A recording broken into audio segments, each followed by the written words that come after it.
Les varicocèles, c'est une pathologie excessivement fréquente. C'est une dilatation un peu des veines testiculaires.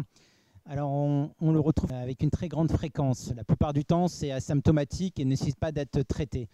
Chez certains patients, ça peut être responsable de douleurs testiculaires.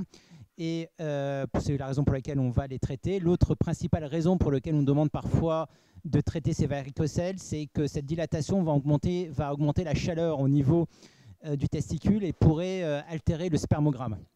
Donc aujourd'hui, comme on sait que on a de plus en plus de couples qui viennent pour des bilans de fertilité, on en trouve énormément de ces altérations des spermogrammes chez le mâle, et donc très souvent on nous demande d'aller traiter, comme c'est un geste qui se veut très simple. Le principe consiste en fait, l'explication déjà un peu de cette dilatation des veines, c'est que la veine de drainage, cette veine en amont, en fait la plupart du temps est incontinente, ce qui fait que le sang est mal drainé. Donc le principe est d'aller boucher cette veine. Alors historiquement, on a commencé à les boucher avec des coils, des ressorts.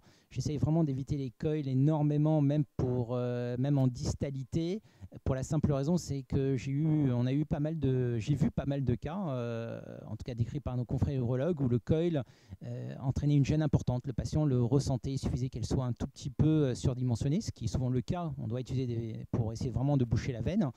Et ça générait des douleurs, et on a même vu un patient qui avait localement une sorte de syndrome parasympathique très important, et l'urologue est obligé d'aller faire pour le coup une chirurgie plus invasive pour aller retirer le coil.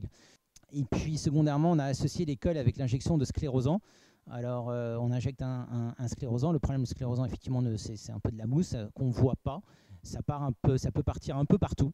Injecter et ne pas savoir exactement où ça part, ça me dérangeait beaucoup avec l'injection de sclérosant. Donc c'est pour ça que j'ai tout de suite adopté, dès que j'ai pu, la méthode de la colle.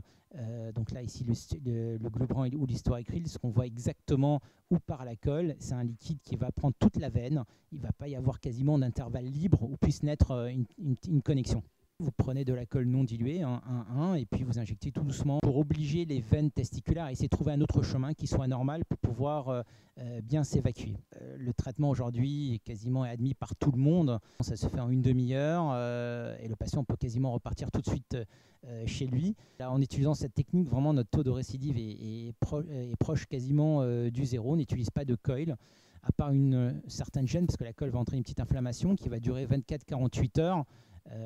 Vraiment, le patient très vite ne ressent plus rien, et donc vous n'avez aucune complication liée au coil et très peu de récidive.